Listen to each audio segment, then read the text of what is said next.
Buenas tardes a todos y reiterar el agradecimiento porque nos acompañan en esta primera conversación de los últimos encuentros en Santa Cruz. Ya que el nexo común de esta edición se enmarca en la luz y que estamos estrenando el verano, todos sabemos que detrás del brillo del sol siempre hay sombras. Así que qué mejor que señalar algunos contornos de esa luz juntando a tres expertos que buscan y analizan la ciencia, desde la ciencia, los espacios de penumbra que siempre nos acechan. En el mito de la caverna de Platón, nuestros fantasmas llegaban a nuestra mente desde el fondo de una pared reflejados. Y la caverna de hoy parece tener mucho que ver con las nuevas realidades digitales que nos han sumergido en una vida pegada a una pantalla. Parecemos mariposas atraídas por la luz nocturna. Yo creo que hoy la caverna de Platón, la cueva de Platón, hoy es la pantalla de nuestros iPads, de nuestros móviles, de nuestros ordenadores. Y esto nos hace preguntarnos, ¿vivimos en el tiempo de la comunicación sin límites? ¿Es el tiempo del mayor acceso al conocimiento, como nos venden reiteradamente? ¿O en realidad estamos atrapados en lo que podría ser un oxímoron? Nos hemos convertido en prisioneros de la luz cegadora de las redes. Hemos llegado hasta aquí tras asumir la sociedad líquida que con agudeza definió Zygmunt Bauman, no sé si se acuerdan, que decía aquello de que somos como patinadores, que vamos lo más rápido que podemos sobre la superficie del hielo, intentando que el fino, cada vez más fino grosor de nuestras estructuras sociales impida que el hielo se abra y nos trague. Una sociedad líquida que en las últimas décadas nos ha prometido abolir tal vez la vejez, el dolor, incluso la muerte, pero que nos ha llevado a lo que el último premio Princesa de Asturias de la Comunicación y las Humanidades, el coreano-alemán Byung-Chul Han, llama la sociedad del cansancio. Y yo creo que a lo mejor es que estamos cansados de tanto patinar y estamos pagando la factura de estar haciendo todo a la vez y en todas partes. El precio de una esquizofrénica presencia y una visibilidad en todo tipo de redes y soportes. Y un cansancio que está teniendo ya efectos en nuestra mente con nuevos bloqueos, ansiedades, miedos y también dependencias. Y en este contexto, en los últimos años, llega la inteligencia artificial, sin pedir permiso y claramente sin vuelta atrás. Y ya hay quien anuncia que inauguramos una nueva etapa, el tecnofeudalismo. Los tres expertos que abren esta primera conversación de los encuentros en Santa Cruz se afanan en buscar en esta nueva caverna humana las claves de estos procesos, los tres desde diferentes enfoques, aunque yo creo que les conecta su defensa de lo más humano que hay en nosotros. Rosa Molina, Mariano Sigman y Mónica Curtis, les he cambiado, Mónica, Rosa, Mariano, seguro que no niegan las ventajas de la inteligencia artificial, pero yo creo que les interesa mucho más la inteligencia emocional. Si no, ellos lo aclararán.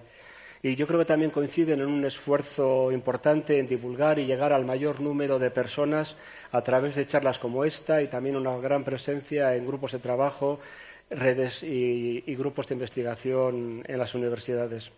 Y los tres también coinciden en que han focalizado su trabajo desde el amplio cajón de la neurociencia, en tratar de conocer mejor nuestras neuronas y avanzar por esas autopistas por las que viaja nuestro conocimiento, nuestras emociones, pero también nuestros, como me decía antes, problemas o enfermedades mentales, esas que nos insisten que son ya la pandemia del siglo XXI. No voy a gastar tiempo en presentaciones, tiene su currículum en el programa, simplemente decir que Rosa Molina es especialista en psiquiatría y máster en neurociencia. Mariano Sigman es doctor en neurociencia y, entre otras muchísimas cosas, es también codirector del Human Brain Project, que implica investigadores de todo el mundo. Y Mónica Curtis es neuróloga clínica que dedica muchísimos esfuerzos también en difundir cada logro de sus pacientes hospitalarios. Buenas tardes a los tres. Gracias por estar aquí.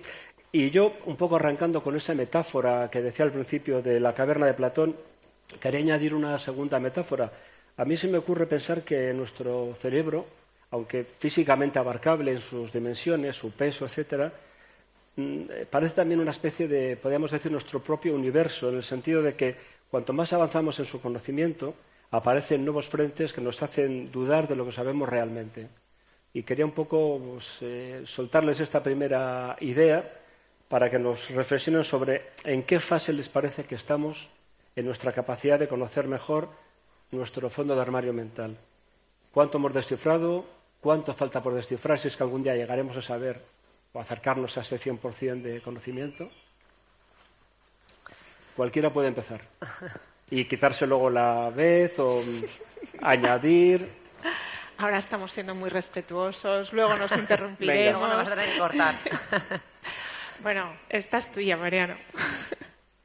Creo que es muy difícil definir una fase. Hay algo que creo que es propio no del conocimiento del cerebro, sino del conocimiento en sí, que es una suerte de fractal en el que cuando empiezas a descubrir cosas, descubres además todo un cúmulo de cosas que ni siquiera sabías que existían, ¿no? O sea, puedes ver la analogía con la investigación del cielo, del universo. Hemos descubierto que hay estrellas, que hay galaxias, que hay cúmulos de galaxias, que hay supernovas. Sabemos un montón de cosas que antes no sabíamos, pero al mismo tiempo nos damos cuenta que desconocemos cosas que ni siquiera imaginábamos que desconocíamos antes de emprender esa búsqueda, como que hubo un Big Bang y que no sabemos nada de cómo se formó el universo de helio y una cantidad de cosas que ni siquiera entraban en el imaginario de lo desconocido. Yo creo que con la búsqueda del cerebro y la investigación del cerebro pasa lo mismo. Por eso creo que ideas como conocemos un 70%, un 80%, lo conoceremos todo, no son ni siquiera buenas maneras de acercarse a tratar de entender qué es lo que conocemos. Lo que sí me parece a mí que sirve como referencia, también haciendo como otra analogía epistemológica o de la historia de la ciencia que conocemos mejor, hubo un momento en el comienzo de la Revolución Francesa en el que había algo que era muy misterioso científicamente, que era el calor. Teníamos una experiencia con el calor, pero nadie sabía exactamente qué sustrato era el calor. Y en ese entonces había un gran científico que luego fue decapitado por la Revolución, que era Lavoisier, y Lavoisier pensaba que el calor estaba hecho de unas partículas que él llamó calórico, y que pensaba que esas partículas fluían y que eran las partículas que portaban el calor y que iban de un sitio al otro llevando el calor de un sitio al otro.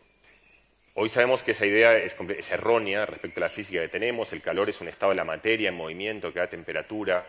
Pero lo que es interesante es que en aquel entonces, y con la urgencia de armar máquinas térmicas, una urgencia industrial, un colega y heredero intelectual de Lavoisier, que era Sadi Carnot, entendió exactamente cómo funcionaba el calor. Es decir, entendió cómo convertir calor en trabajo, entendió cuál era el límite de eso, entendió la relación entre el calor y los gases, básicamente entendió todo el problema de una manera que no era científica ni conceptual, sino ingenieril. Traigo esta metáfora porque yo creo que nuestro entendimiento del cerebro se parece un poco a eso. Es decir, estamos haciendo cosas, y ellas hablarán más que yo, que son bastante espectaculares. Si uno lo piensa, no sé, desde Ramón y Cajal y sus dibujos del cerebro, hoy tenemos herramientas que nos permiten observar una persona soñando y descifrar de su actividad cerebral qué es lo que está soñando. Entendemos detalles de pequeños canales que dejan entrar calcio para que una célula en el cerebro se transforme y haga una sinapsis que eventualmente forme parte de un proceso de memoria. Podemos infligir memorias en el cerebro, literalmente. Hay gente que lo que hace es dibuja sinapsis en un cerebro para dibujar. Es decir, podemos hacer cosas que antes formaban parte de la ciencia ficción, pero yo creo que al mismo tiempo seguimos pensando el pensamiento como si fuese el calórico. Es decir, seguimos sin saber qué es lo que es.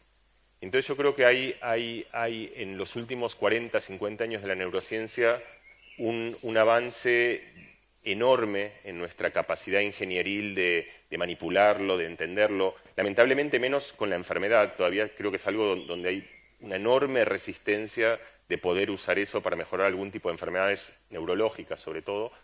Pero hemos avanzado un montón, pero ese avance creo que viene todavía muy alejado de un entendimiento conceptual de cómo de un órgano lleno de neuronas o de células y de tejido vascular, eventualmente emerge esto, las conversaciones, las ideas, los sueños, la memoria. De eso creo que hoy estamos casi tan ignotos como hace 30 años cuando se empezó con esto. Yo creo que voy a ser un poco más optimista, quizás, que Mariano, pero es cierto que ha sido como una revolución lo que está pasando en los últimos años, lo que estamos viendo, gracias mucho a la tecnología de imagen, la neuroimagen, la imagen funcional. Le podemos meter a una persona en una máquina, pedirle que haga una tarea y ver qué zonas del cerebro está utilizando para esa tarea. Todavía estamos limitados en el espacio. Nos encantaría que nos pudiesen poner un casco y pudiésemos aquí corretear por la vida y ver qué estaba pasando en nuestro cerebro, ¿no? Estas son un poco las limitaciones que tenemos ahora, que tienen que ver con el espacio y el tiempo, pero todo lo que es resonancia funcional, PET cerebral, que mide metabolismo, oxígeno, cuánta glucosa se consume, nos está dando muchas pistas.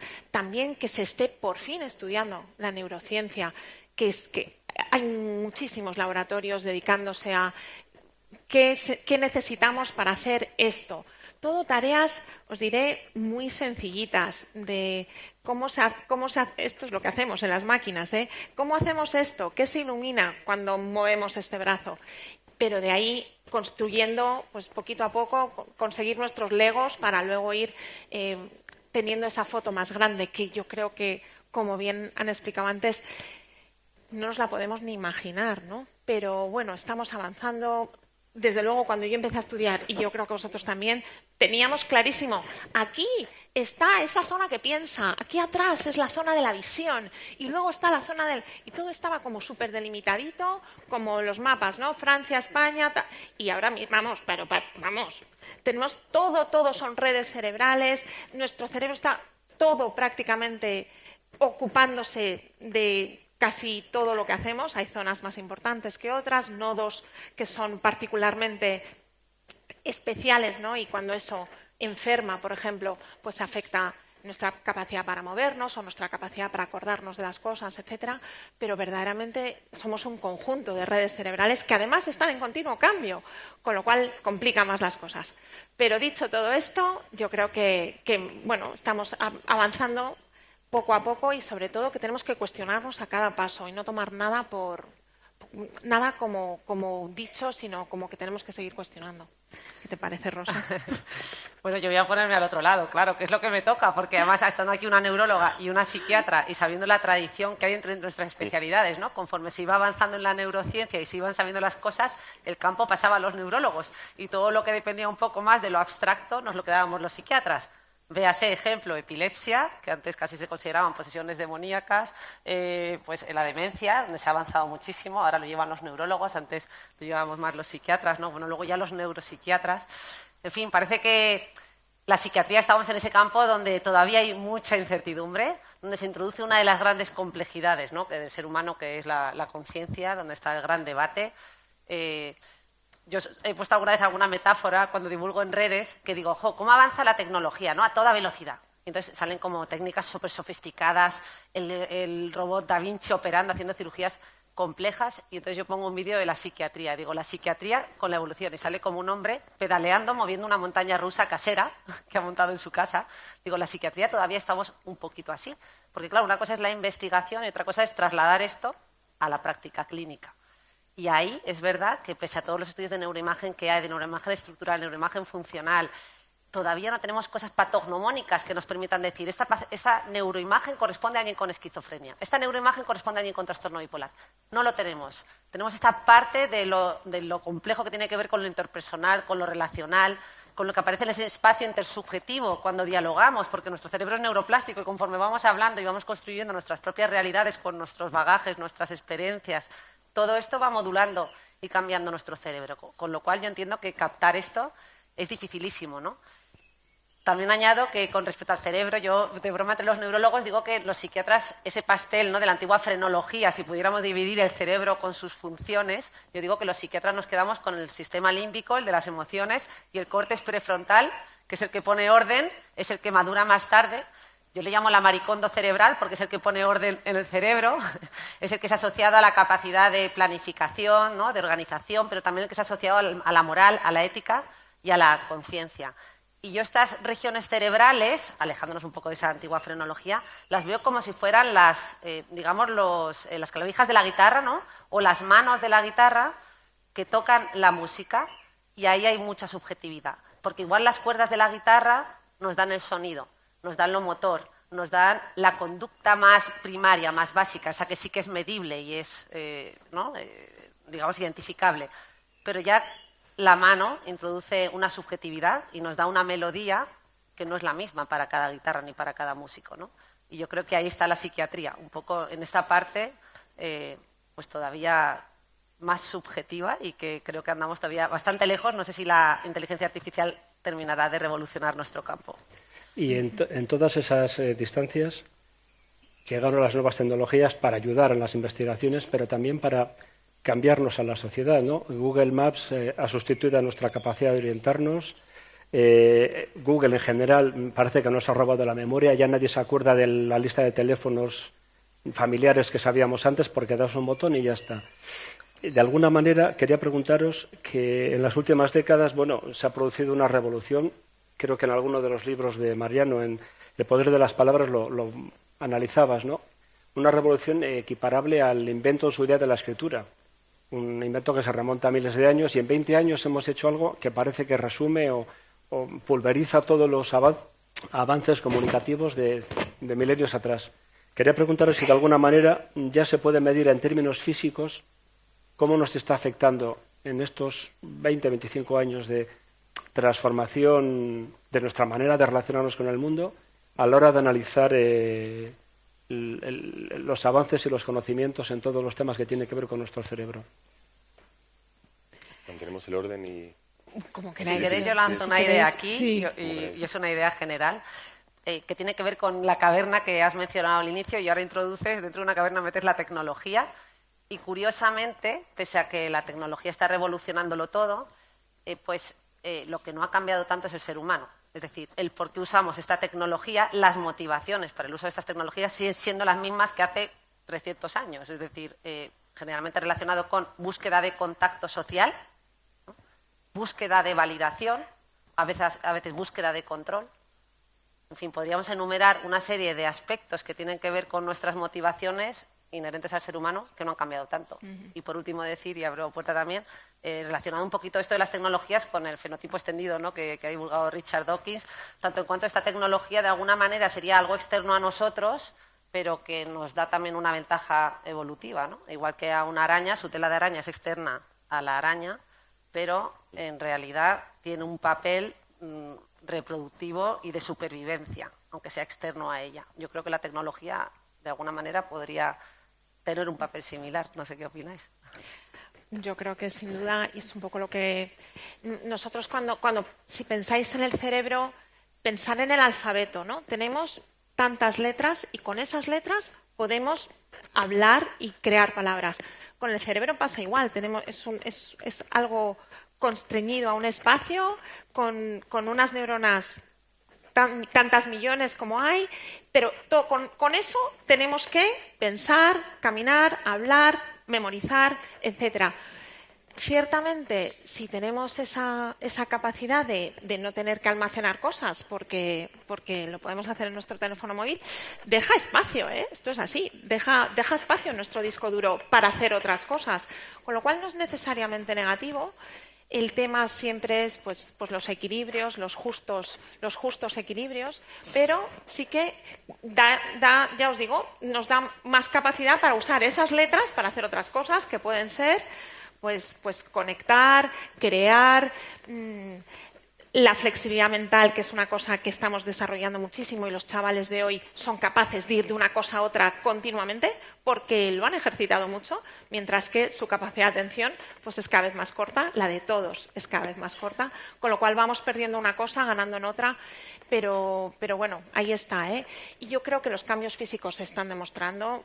Acá, ha salido un estudio que tengo amigos que, oye, ¿te has leído esto que ha pasado? Porque ha salido en prensa, ¿no? Un estudio de MIT en el que les daban a unos sujetos, eran 50 sujetos, les daban la oportunidad de escribir un texto con inteligencia artificial, o sea, le digo a ChatGPT que me escriba algo sobre filantropía, otra utilizo Google para escribir un ensayo sobre filantropía, u otra solo utilizo mi cerebro para escribir un ensayo sobre filantropía.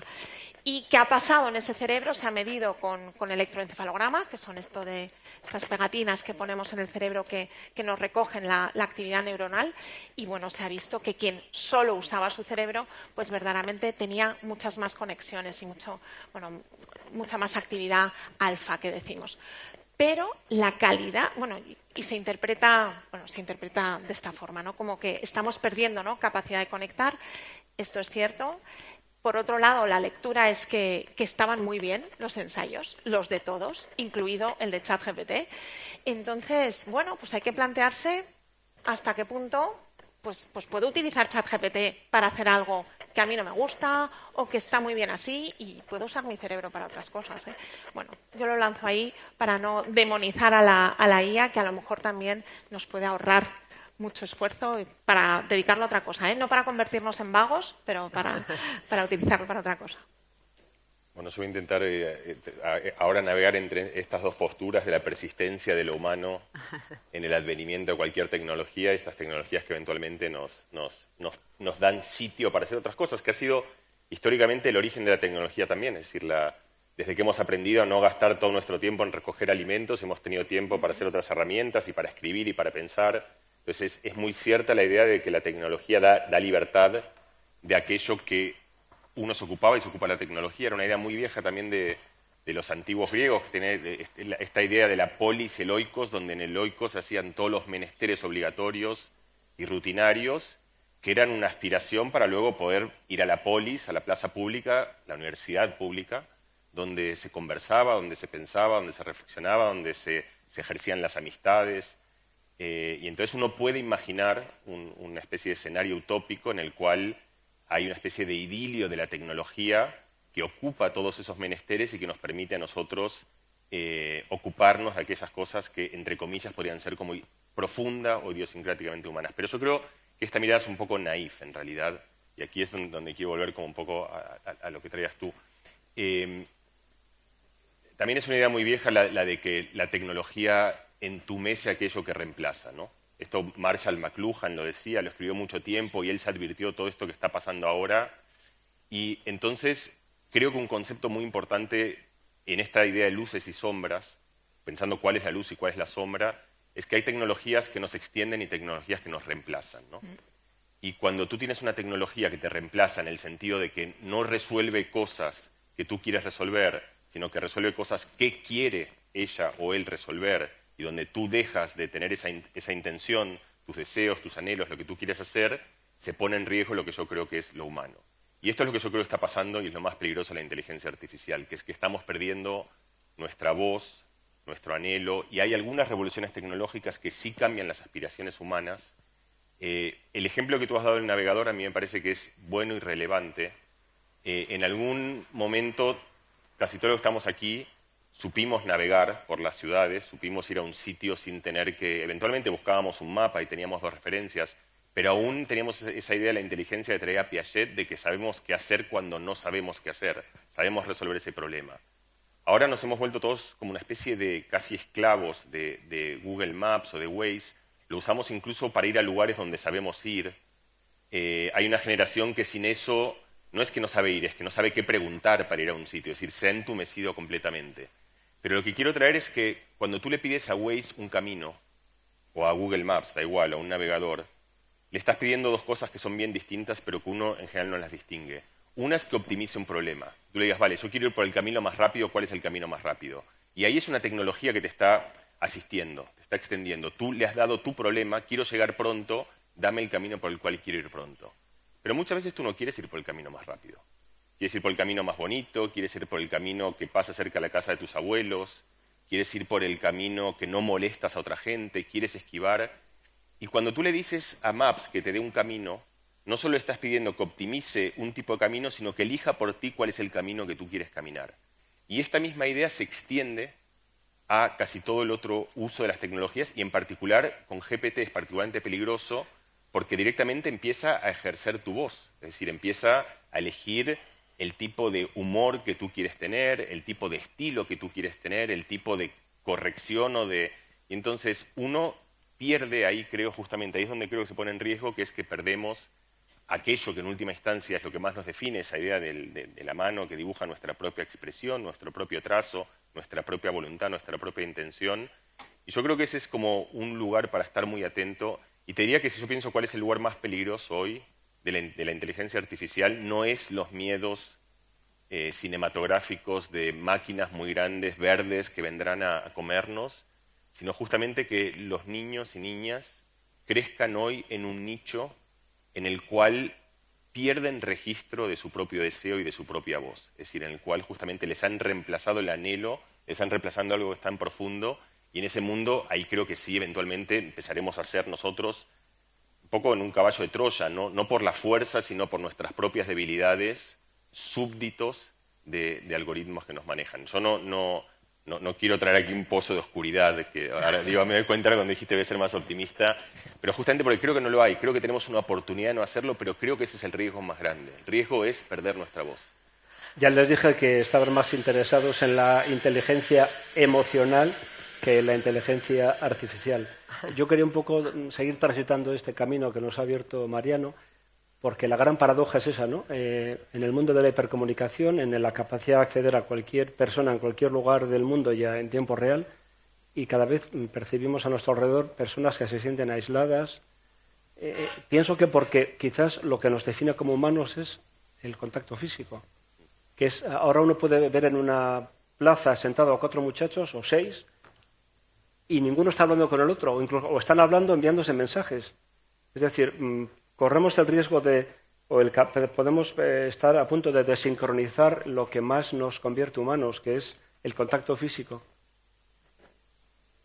Pues bueno, yo, si queréis empiezo yo. También quería responder un poquito a esta parte que has comentado, ¿no, Mariano?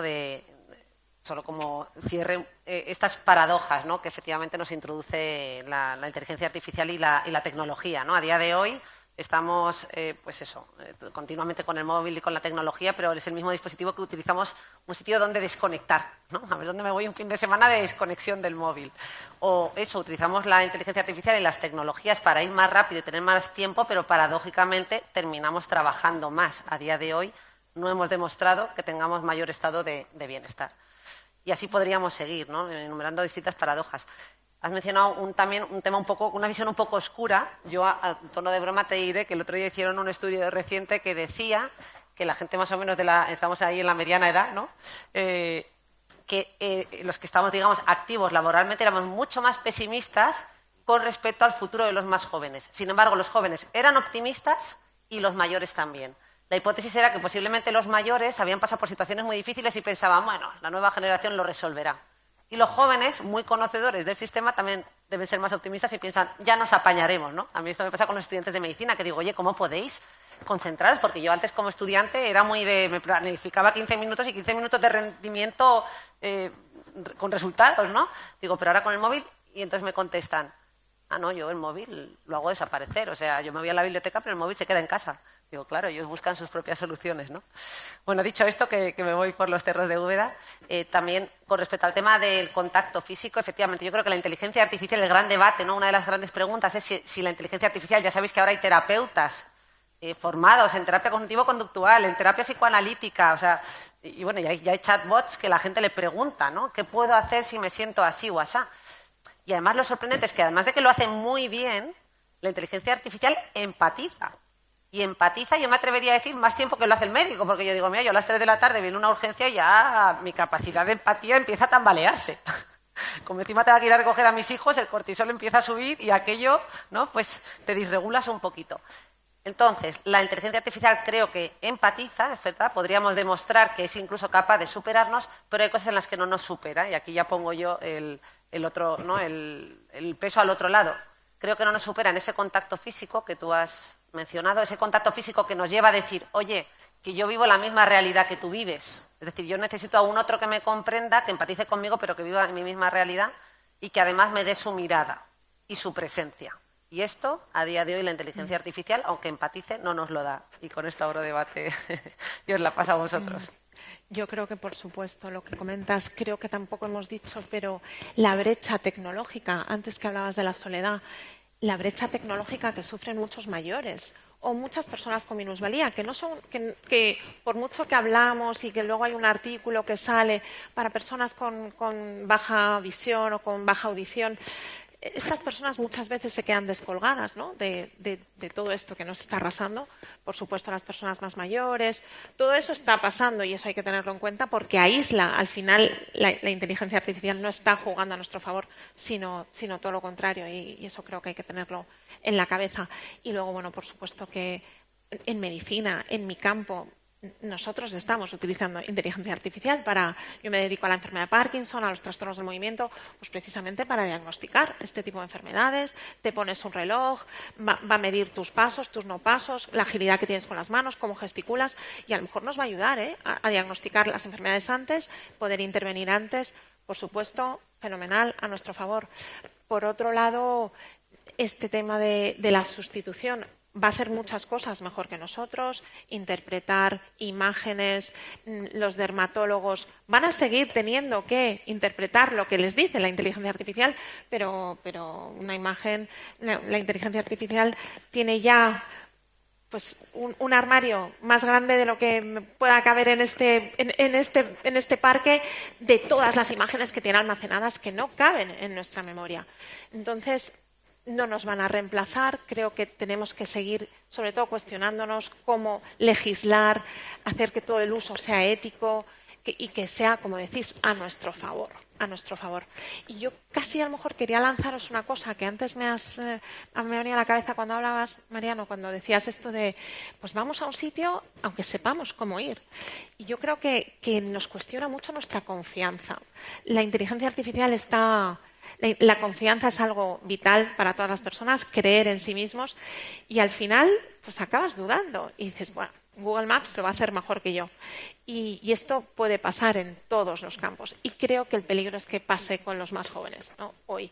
Que ¿para qué voy a hacerlo yo si lo va a hacer mejor cualquier herramienta de IA, ¿no? Entonces, el tema este de mantener la confianza e inspirar confianza a nuestros jóvenes, sobre todo, y bueno, tiene mucho que ver con el ser humano, ¿no? Yo creo que están apareciendo como un montón de cosas que a mí me parece que tienen que ver como con una reflexión de intentar pensar en este mundo de tecnologías y de advenimientos muy rápido, como dónde está lo humano, ¿no? Y a mí eso en sí me parece interesante, ¿no? Justamente. De hecho, esta idea, la inteligencia artificial tiene un nombre particular porque es un artificio, es algo que no es propio de la naturaleza o que es ajeno como a lo humano. Y en general se suele utilizar un poco de manera implícita, por oposición a eso, lo humano como algo virtuoso, ¿no?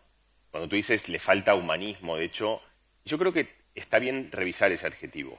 Es decir, no hace falta abrir ningún periódico hoy para entender que lo humano está repleto de sombras también, sombras que no tienen nada que ver con la inteligencia artificial y que no han necesitado ninguna tecnología ni ninguna inteligencia artificial, de padres que tratan mal a sus hijos, de parejas que se pelean, de guerras en el mundo, de discusiones de todo tipo, de enfados, Entonces, es curioso cómo la aparición de este ente artificial de repente nos pone en esta cosa un poco tribal, donde la tribu ya no es mi club de fútbol, ni mi equipo, ni mi barrio, sino lo humano, y de repente salimos a como una especie de vanagloriarnos de ostentando cosas que en realidad no tienen asidero. Es decir, lo humano no es lo virtuoso. Entonces, yo quería traer como dos ejemplos de esto.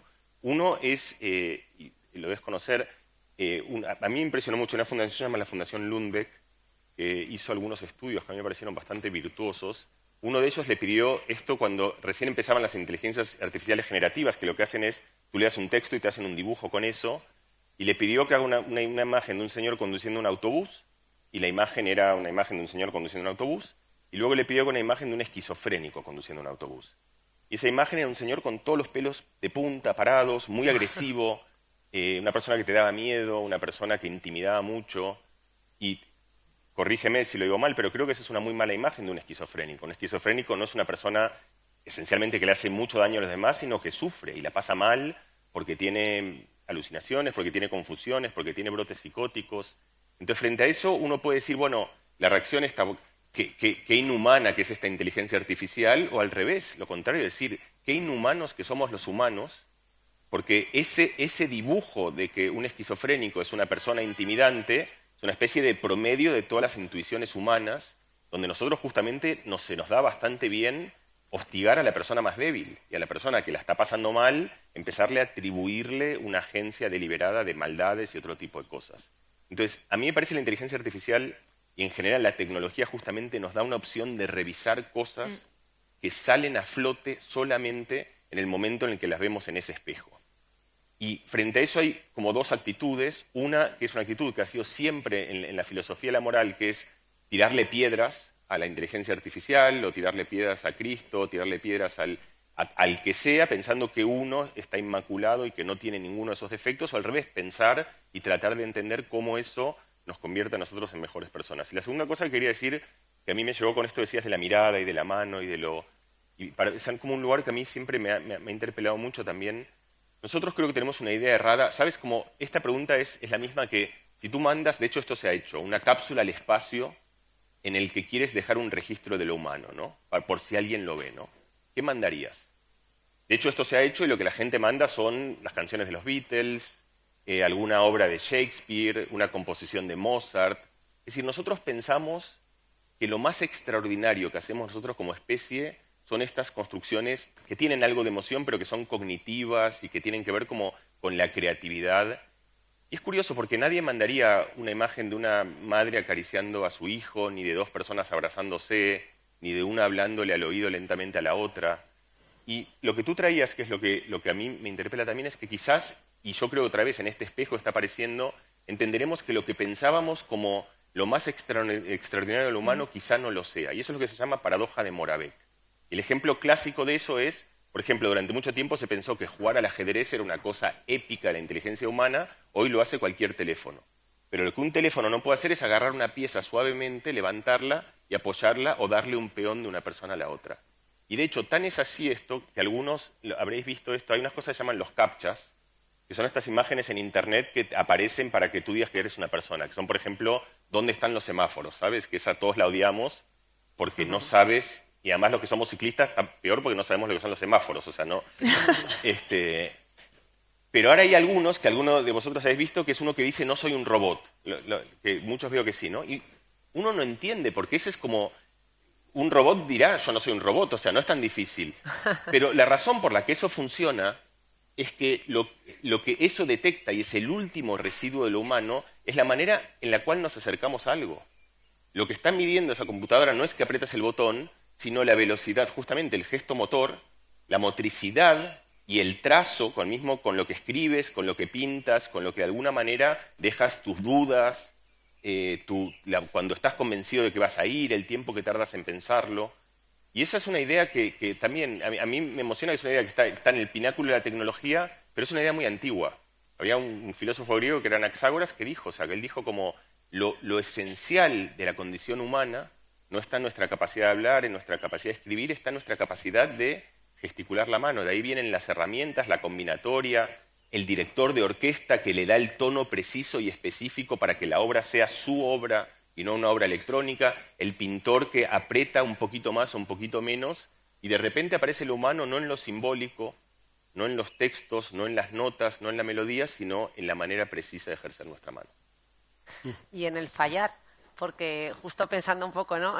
Yo ahora voy a criticar lo que he dicho antes, que he dicho, claro, la inteligencia artificial no te da la presencia, no te da la mirada, no te da esa parte, ¿no? De yo estoy aquí en la misma realidad que tú, pero el otro día decía un paciente, bueno, pero es que a mí mi psiquiatra me cae fatal y yo con la inteligencia artificial pues me entiendo mucho mejor, ¿sabes? Que es mucho más empática y a veces me dice borderías.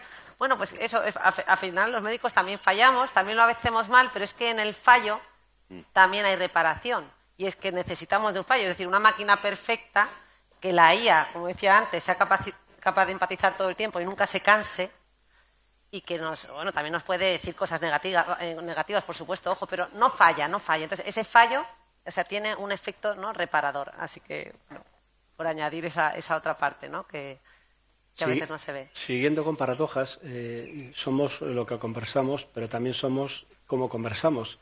El domingo publicaba Mariano un artículo muy interesante en la prensa nacional reflexionando a raíz de estos casos de corrupción que hemos sufrido y que han convulsionado a los partidos políticos, hablando un poco decía esa paradoja de en el mundo de la comunicación absoluta y en todas las direcciones, parece que cada vez se interrelaciona menos, se cruzan menos debates y contradicciones, ¿no? Es decir, hablabas un poco de la ceguera biológica, ¿no?, que hace que nos relacionemos con los elementos de nuestra tribu, los que consideramos nuestra tribu, da igual política, que futbolística, que lo que sea, y despreciemos a los demás. Es decir, ¿qué estamos haciendo mal para, teniendo la capacidad de comunicarnos, escuchar al otro, contrastar lo que es decir, ponerte en los zapatos del otro, intelectualmente también y tecnológicamente también, y resulta que solamente utilizamos las redes, o en gran parte, para reforzar posiciones y cada vez más polarizadas?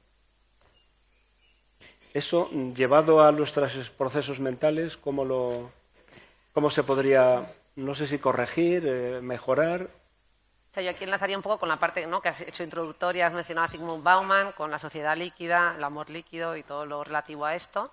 Y es que al final las redes sociales nos dan, decíamos, muchos contactos, pero pocos vínculos profundos.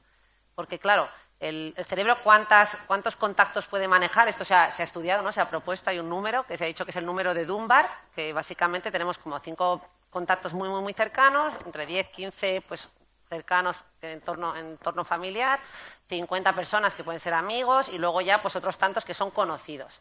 Pero claro, cuando hablamos, por ejemplo, de las redes sociales, hablamos de miles de personas, es decir, un número que se sale estadísticamente de la capacidad que tiene nuestro cerebro para manejar, y que se sale del verdadero motivo por el que hemos evolucionado es nuestra capacidad para cooperar, y cooperar en sociedad y en grupo, pero no con grupos de 10.000 personas, ¿no? Entonces, quizás yo lo que lanzo aquí es estos vínculos que son superficiales, porque al final, bueno, más que vínculos, estos contactos que son superficiales, porque ¿qué hace al vínculo más profundo? Que el contacto sea repetido, ¿no?, y que sea en presencia, y que yo pueda compartir espacios intersubjetivos donde pues hablamos de cosas, ¿no? Al final, si es gente que tú conoces por redes sociales, esa oportunidad de profundizar en el vínculo no emerge. Entonces, yo no sé si en esos contactos líquidos, rápidos, que un día te contesta una persona, pero otro día es otra la que te está contestando sobre un mismo mensaje, donde no hay una continuidad y una coherencia, que además es antihumano, entre comillas, porque lo que nos permite al ser humano como desarrollarnos es el vínculo y la coherencia, por ejemplo, con nuestra madre o con nuestro padre, ¿no? Es decir, necesitamos mínimo 2 cerebros para que emerja una mente. Si no hay uno hay un otro, no hay un yo. Pero no solo necesitamos que esté y que nos toque y que nos dirija su mirada, ¿no?, sino que necesitamos que haya una coherencia, ¿no?, a lo largo del tiempo. Esto en redes no se obtiene la coherencia, porque unas veces te están contestando 50 personas que no sabes quiénes son y otro día son otras 50 totalmente distintas. Es decir, faltan cosas, y yo creo que eso facilita la polarización de la que tú hablas, ¿no? Esa sería mi hipótesis.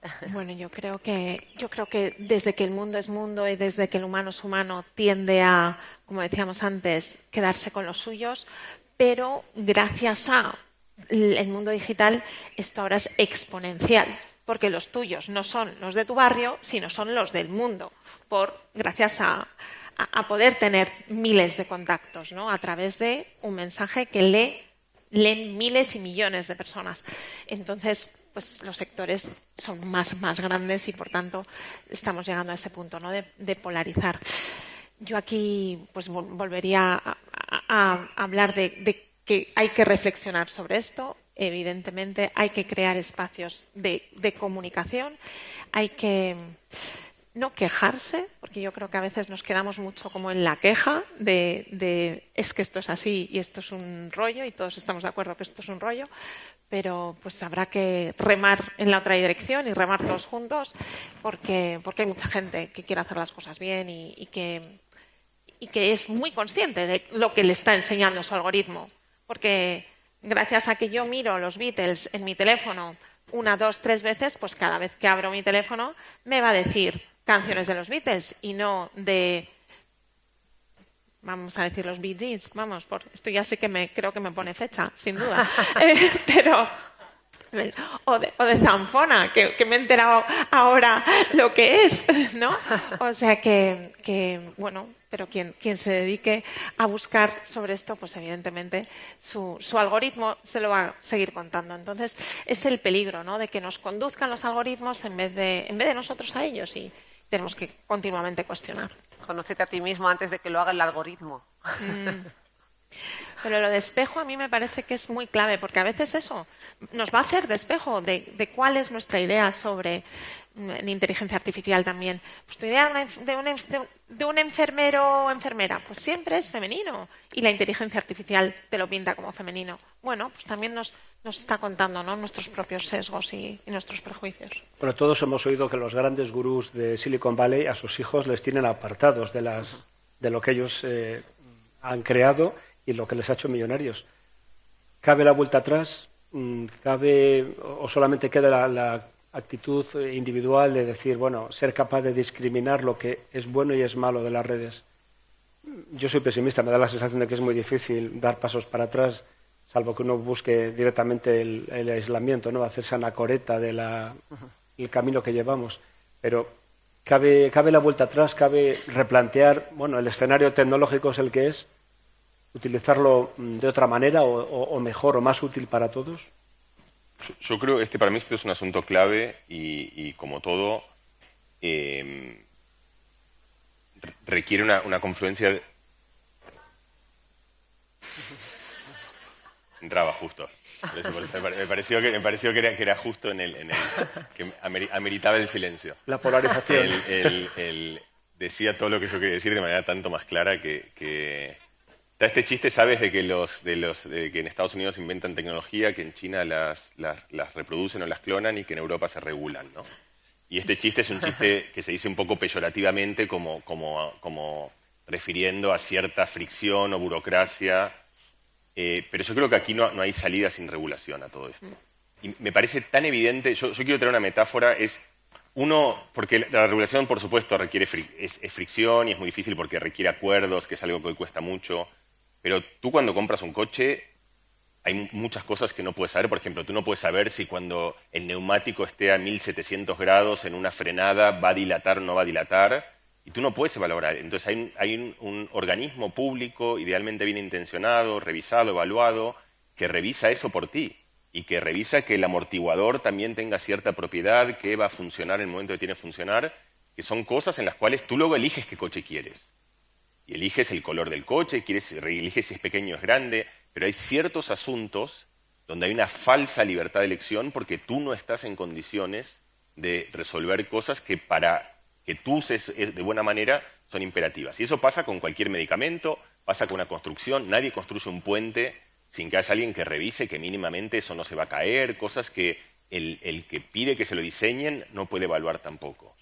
Y de repente ha entrado en los últimos 20 años algo que recién ahora con la inteligencia artificial toma protagonismo, pero creo que era evidente hace mucho tiempo, que es que ha entrado un dispositivo que cambia la manera en la que cambia, como casi te diría, las cosas más esenciales de lo que somos.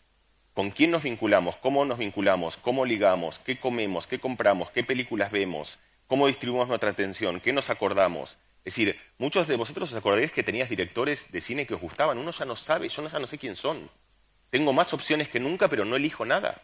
O sea, tengo un menú en el cual de repente yo ya no puedo, no tengo un espacio en el cual yo pueda genuinamente decidir. Entonces, esa presunta, esto es lo que en inglés se llama the course of choice, ¿no?, que está muy estudiado, que es que cuando tú tienes una cantidad abrumadora de opciones, o tú vas a un restaurante en el cual tienes un menú de 800 cosas, o no puedes elegir si estás informado, si sabes, si te orientan, si de alguna manera estás guiado en el proceso de elección.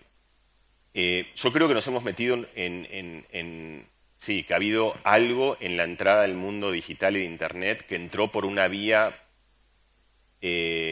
lateral, entró con ese mito de un universo libre como algo progresista y como algo libertario y democrático, y que hoy tenemos tanta evidencia de que eso implica un riesgo fundamental, yo creo, desde cosas que tú sabrás mucho mejor, digo tú, porque son cosas de psiquiatría, en los adolescentes, del uso de nuestros tiempos, y sobre todo, no las cosas que sabemos que son peligrosas, sino las cosas que no sabemos justamente. Esto es a donde yo quiero ir.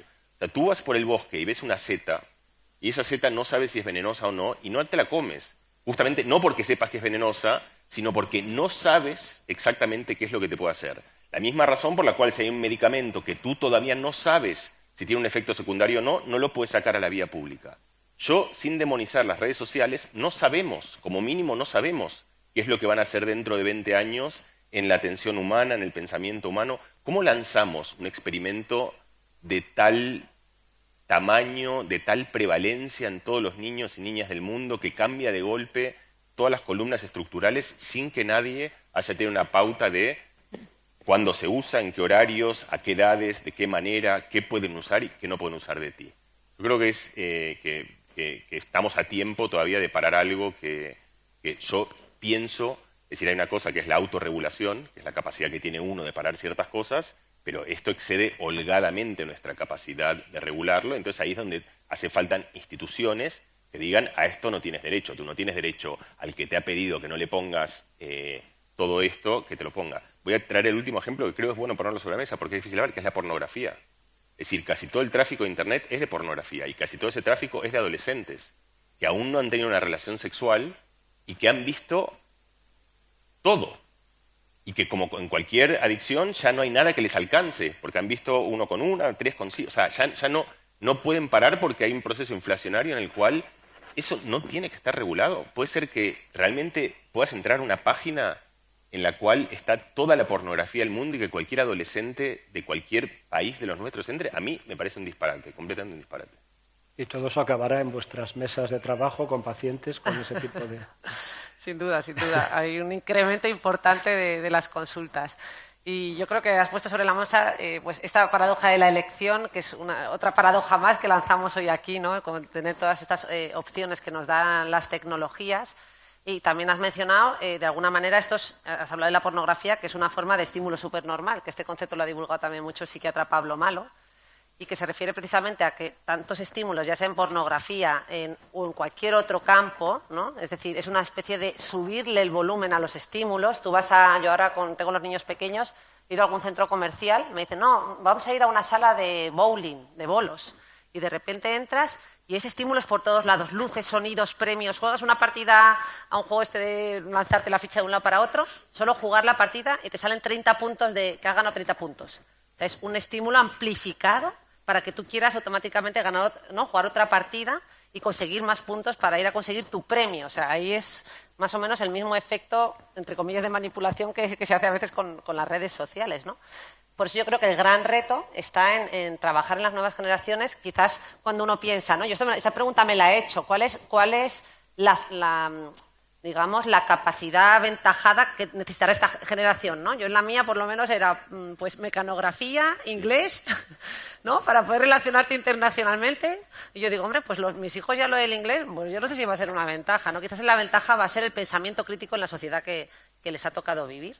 Así que, bueno, esto y añadir que, entre tantos estudios, justo recientemente me contaban uno en el que se entrevistaban como a 10.000 españoles que reflexionaban sobre cómo creían que estaba la salud mental. Y la mayoría coincidía que estaba muy mal la salud mental de la sociedad, pero paradójicamente eso era cuando lo evaluaban a nivel social. Cuando se evaluaban como individuos, como sujetos únicos, todos se evaluaban como con mejor salud mental que la media. Esta es una paradoja similar a la de la inteligencia. El 70% de las personas se considera más inteligente que la media, algo estadísticamente imposible. O sea, pero claro, tenemos un sesgo para con nosotros mismos. Con esto el mensaje es, creo que hay esperanza, todos somos conscientes de los problemas que nos atañen y creo que también nosotros encontraremos las respuestas. O sea que yo ahí me mantengo optimista, con regulaciones, con lo que haga falta, empezando por Europa si no nos queda otra. Yo le he escuchado a Mónica en algunas de sus charlas. Ella tiene mucho trato con pacientes de su unidad. Ella dirige una unidad de tratamiento de problemas de movimiento. Y recuerdo que insisten mucho en lo de que hay que humanizar nuestro cerebro. Me parece una obviedad, ¿no? Hay que humanizar nuestro cerebro. ¿No era ya lo bastante humano o es que se ha deshumanizado y hay que recuperar un poco en línea con lo que estamos hablando? Hay que recuperar, dar pasos para atrás o por lo menos cambiar un poco la dirección de hacia dónde vamos. Yo creo que antes también lo habéis comentado, ¿no? ¿Cómo definimos humano? Eso es lo primero, ¿no? ¿Qué quiere decir humanizar el cerebro? Porque si tiene que ver con eficacia, practicidad, ahorro de tiempo, pues ahí la IA desde luego nos gana por goleada, ¿no? Pero como bien decía Rosa, ¿no? Humanizar es sufrir con el otro, es perdonar, que también lo habéis comentado, es dar las gracias. Todas esas cosas nos hacen profundamente humanos. Y no tanto, a lo mejor, el crear la canción más estupenda del mundo que mandaríamos al espacio, porque eso ahora la IA va a ser capaz de hacerlo y lo va a hacer muy bien. Entonces, todo esto otro, ¿no?, que tiene que ver con ser con el otro, es algo que tiene que ver con lo que nos hace humanos. Entonces, para mí también es muy importante, ¿no?, humanizar la medicina, que por falta de tiempo, por mucha burocracia, que antes también lo hemos comentado, porque la tecnología nos ha complicado mucho la vida. Nuestros programas informáticos son, bueno, no vamos a caer en tema queja, pero son todo menos algo que nos pueda ayudar. Y es lo que hace, pues, que estemos mirando una pantalla en vez de a la persona, ¿no?, que tenemos delante, que ha venido a pedirnos ayuda porque lo está pasando francamente mal. Entonces, esa parte de humanizar ese proceso, de aprender del otro, de, como decíamos, aprender, equivocarnos, aprender de nuestros errores, algo que también tienen que aprender los chavales, ¿no?, de hoy, que no está mal, bueno, pues estás equivocado, pues no pasa nada, hay que aprender, ¿no?, y pasar por este trance de haberlo pasado mal y haber metido la pata y que alguien se haya enfadado contigo, etcétera. Pues todo esto es también lo que nos hace muy humanos y hay que insistir en que es bueno esto. Vamos, que por mucho que mejore la IA, las terapias artificiales no nos parece la solución para atacar los problemas médicos y, bueno, la pandemia o la posible pandemia de enfermedades mentales que puede provocar todo esto no se va a solucionar añadiendo un nuevo elemento que serían las terapias artificiales. Perdóname, yo creo que son herramientas que nos pueden ayudar muchísimo. O sea, porque verdaderamente no tenemos, en lo mío, pues eso, personas que han perdido capacidades cognitivas, no tenemos suficientes neuropsicólogos para tratar a todas las personas que tienen estos problemas. Y, de hecho, se están desarrollando programas de robots o inteligencia artificial que te puede acompañar en ese proceso. Eso es maravilloso y es fenomenal, porque individualizado, personalizado, siempre guiado por alguien, porque todo esto que hemos hablado, ¿no? Alguien tiene que estar regulando esto y que eso verdaderamente sea una extensión nuestra y no cobre vida propia y diga, como acaba de ocurrir hace poco, ¿no? Ha sido una tragedia, que un chaval se ha suicidado, ¿no? Porque se enamoró de la IA y no le correspondía o incluso parece que le incitó a ir al más allá. Estas son cosas que están pasando, ¿no? Y entonces hay que regular todo eso, por supuesto. No puede ser un esfuerzo ni el tuyo con tus hijos o el de tu pequeño núcleo, sino mucho más allá.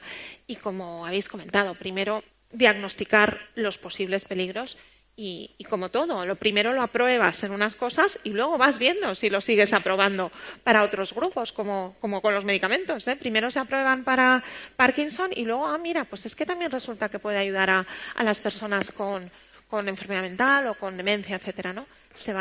Como vamos construyendo. Entonces, bueno, yo creo que esta parte de la regulación es básica.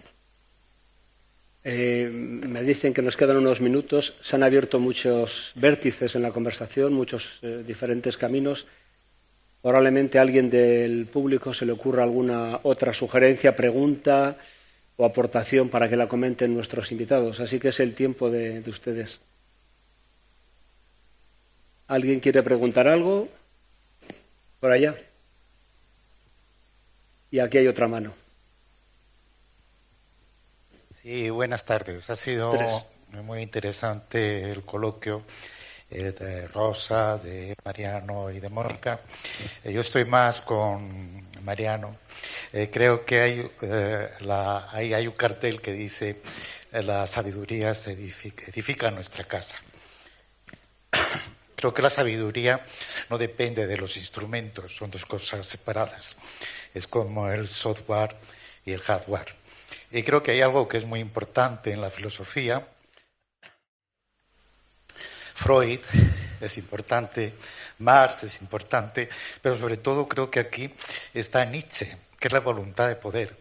Es decir, los instrumentos nuevos que se crean se utilizan en la historia para dominar.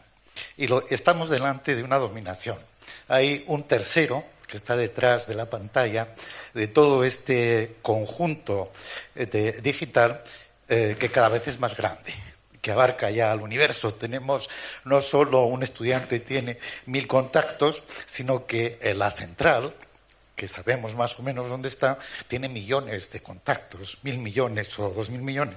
Y curiosamente se centra en países que tienen voluntad de poder, que son como las personas.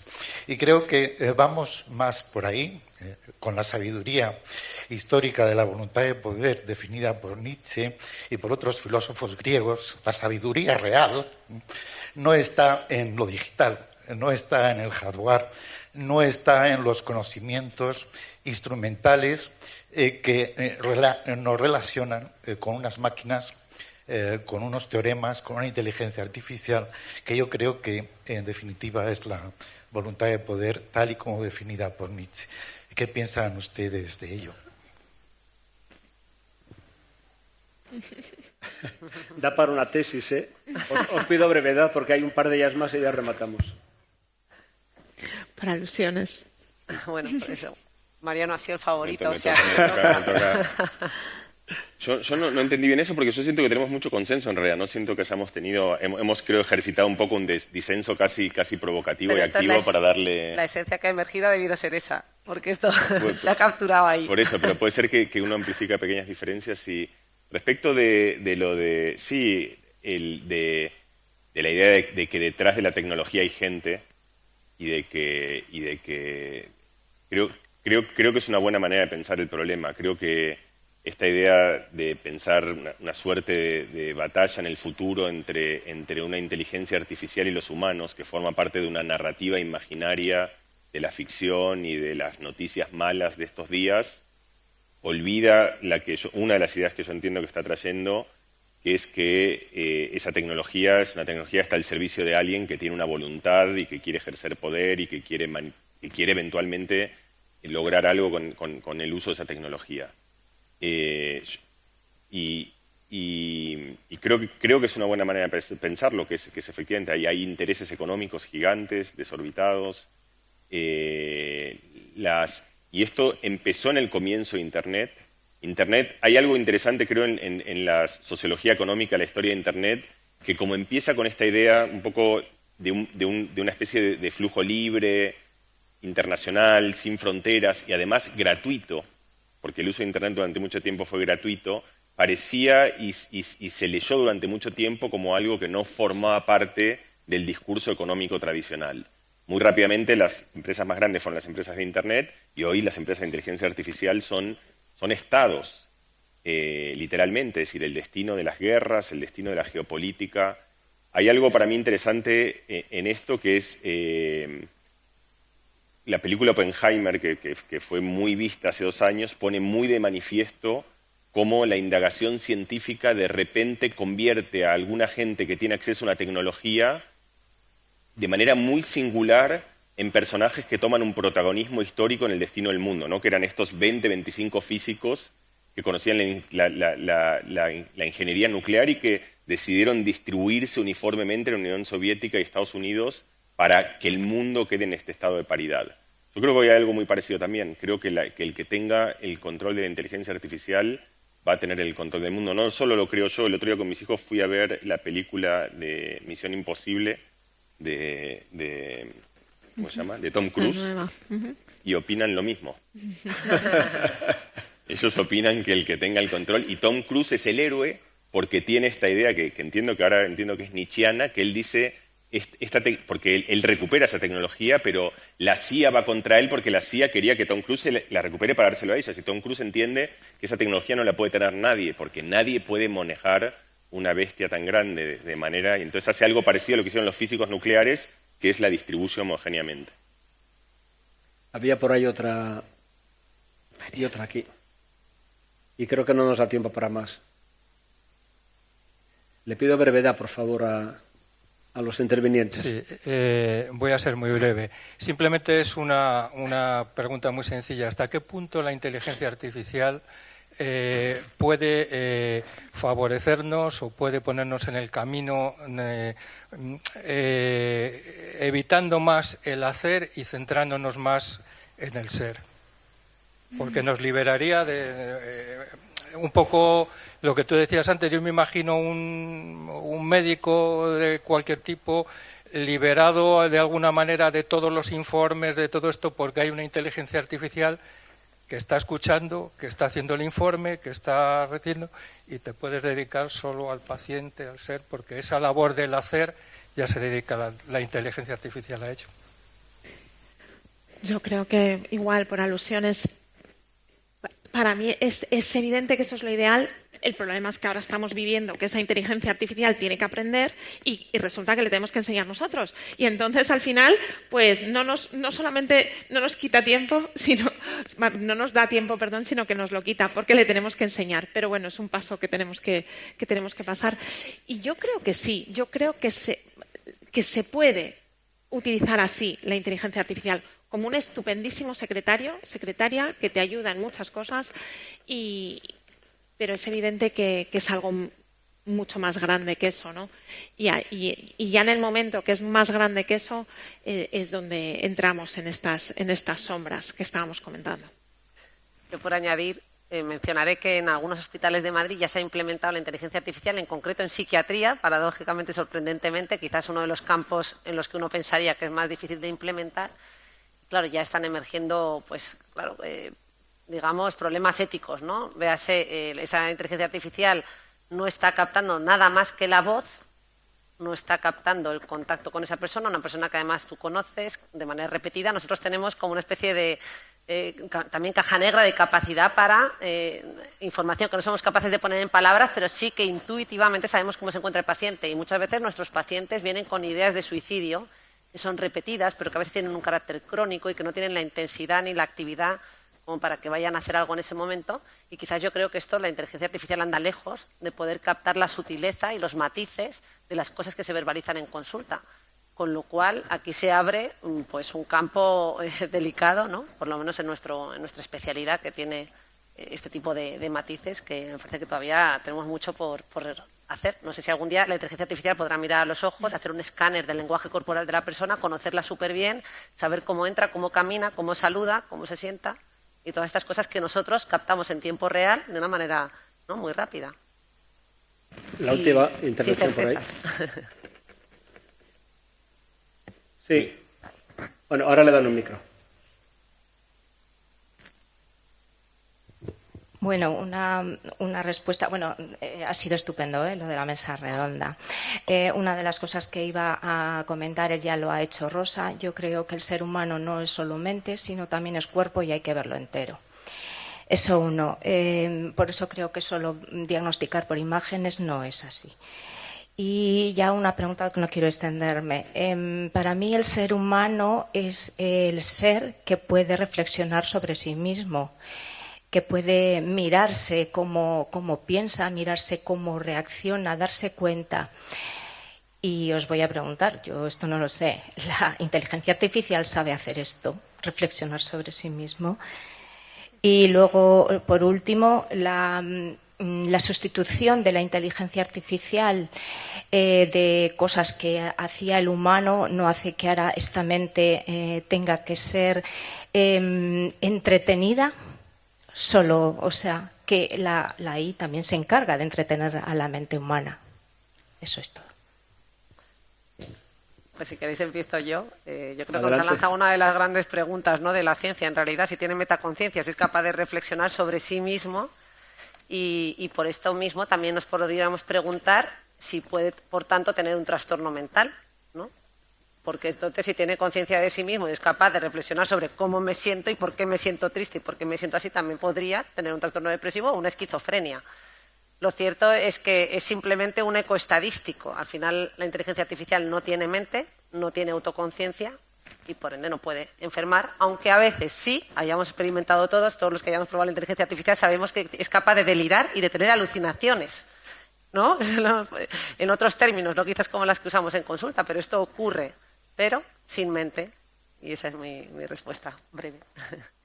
Yo creo que, de hecho, la inteligencia artificial nos puede enseñar mucho sobre qué es la conciencia, precisamente haciéndonos de espejo, y ahora mismo estamos investigando mucho con inteligencia artificial para aprender cómo funcionan nuestras redes, que nuestras redes también luego nos informan sobre la inteligencia artificial, o sea que es una relación así bidireccional, pero como dice Rosa, hoy por hoy no tiene esa autoconciencia, no sabemos si en un momento dado le podremos, si conociésemos cómo funciona la nuestra, poder programar para que la pueda tener o la pueda generar por sí misma, como es la inteligencia artificial generativa, ¿no? Y luego creo que hablabas de entretener, ¿no? Y yo creo que es uno de los grandes peligros de hoy, ¿no? Y del mundo digital y del tema de las sombras. No nos aburrimos nunca. Y esto es necesario. Es necesario que ocurran esos momentos de no hacer nada. Sabemos que nuestro cerebro está continuamente pensando, de hecho es muy difícil ponerlo en blanco. Todos hemos intentado meditar o hacer mindfulness y qué difícil es, se te cuelan tantas cosas, pero en ese espacio, de hecho, ocurren cosas muy interesantes cara a la creatividad, por ejemplo, ¿no? Nosotros lo llamamos el default network, que es esa red que está actuando por defecto cuando no estamos pensando. Y es uno de los grandes problemas, creo, de nuestra era con tanto estímulo continuo, ¿no? El no entrar en esa red que es necesaria para luego poder crear conexiones interesantes. O sea que está en nuestra mano y, por supuesto, insisto, es muy más grande que nosotros, pero el saber utilizarla bien, ¿no?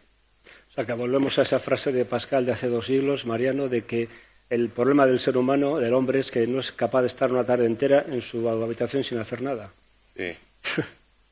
Sobre todo porque hay preguntas como estas, que son las preguntas buenas y difíciles para cerrar. O sea, que nos hagan la pregunta si la inteligencia artificial tiene metacognición o no, o si tiene conciencia propia. Yo voy a intentar con esto cerrar con el principio, con la idea de que yo traté de proponer de que sabemos sobre nosotros mismos muchas menos cosas de las que pensamos. Y una de ellas es nuestra propia capacidad de reflexionar sobre nosotros mismos. Yo no sé si la inteligencia artificial la tiene o no. Sé que a veces me hace pensar como si la tuviese. Pero creo que no la tiene. Pero, sin embargo, hay momentos donde me engaño porque empieza a hablar de ella y de sus dudas y de sus reflexiones y de los errores que ha cometido. Y entonces, a mí, como observador empírico, cuando veo eso, empiezo a preguntarme si mi hermano, por ejemplo, tiene... no mi hermano en particular, digo, usted o las otras personas. No sé si nosotros también lo damos por sentado porque uno lo infiere como el resto de las cosas porque parece tenerla. Pero también hay gente que cree que las plantas tienen una intención deliberada porque se acercan al sol de una manera y yo, por ejemplo, creo que no la tienen, que no tienen una reflexión consciente sobre eso. Y yo dejo esbozar la hipótesis, aunque no me resulte agradable, de que a lo mejor nosotros tampoco tenemos lo que es el viejo problema de la filosofía, un sustrato distinto de la materia que forme parte de algo que usamos como un eufemismo que es la mente, que no sabemos exactamente qué es, ni cómo se enciende, ni cómo se apaga, ni a dónde va mientras dormimos, ni a dónde va mientras nos anestesiamos. Entonces, ahí creo que hay un gesto que es profundamente científico, que es el de la modestia. Es el de realmente reconocer cosas de las que sabemos muy poco. Y otra vez me parece que la inteligencia artificial nos pone en ese lugar, de realmente preguntarnos, de la misma manera que nos parecía extraordinario hacer una canción y ahora vemos que al final era un truco. O sea, que hacer una canción no es tan fabuloso como parecía, porque al final hay un algoritmo que está hecho de un montón de bits de silicio que puede hacerlo, que otras cosas que parecen profundamente sofisticadas también lo sean. Y esto tiene un largo arraigo en la filosofía. Un gran filósofo, y la filosofía de la mente, que se llama Julian Jaynes, que para mí es una idea extraordinaria, con la que cierro, que él hizo un estudio filológico de todo el origen de la literatura. Y lo que él encuentra en toda la obra griega de Homero, pero también en el resto de las tradiciones, es que hay una consistencia de que todas las voces en los primeros textos de la filosofía no son voces que manifiesten una agencia. O sea, cuando Héctor iba a la guerra porque Apolo le decía que vaya, no porque quería hacerlo, porque reflexionaba consigo mismo, y Apolo se manifestaba a veces como un dios, pero a veces como su primo, a veces como su amigo. Y lo que dice Julian Jaynes es, si este tío viene hoy es un esquizofrénico de libro, o sea, yo lo diagnostico, y ese no era solo Héctor, sino que eran todos los personajes. Entonces lo que Julian Jaynes propone, que otra vez puede ser cierto o no, pero a mí me parece interesante como idea, es que hace 3000 años la Tierra era un jardín de esquizofrénicos. y que donde el flujo cognitivo era profundamente distinto y donde algo que nosotros pensamos que es idiosincráticamente humano y que es nuestra intuición, por eso usted la trae, yo también la tengo, que es nuestra capacidad de pensar sobre nosotros mismos, es un invento de una época cultural, de los últimos 2.500, 2.800 años, pero que no es algo y que puede extinguirse. Y de esto hay muchos estudios que muestran que la gente cuando está en situaciones de estrés tremenda, se vuelve esquizofrénica por un momento, pierde la capacidad de reflexionar sobre sí misma. Entonces, yo no sé si una computadora lo es o no, pero el que lo parezca, por lo menos me hace dudar respecto de las virtudes que nosotros a veces nos asignamos a nosotros mismos. Y eso, a mí, me parece que es un buen ejercicio de humildad. Decía Santiago Ramón y Cajal, padre español de las neurociencias a nivel mundial, que todo ser humano puede ser, si se lo propone, escultor de su propio cerebro. Esperemos que la charla con nuestros tres invitados, para los que me consta que Ramón y Cajal también ha sido una fuente de inspiración, nos invita a todos a coger el cincel, el martillo y, bueno, trabajar un poco en nuestra propia realidad mental y emocional. Gracias a todos por haber acudido a esta primera sesión, esta primera conversación de los encuentros de Santa Cruz. Muchísimas gracias y nos vemos.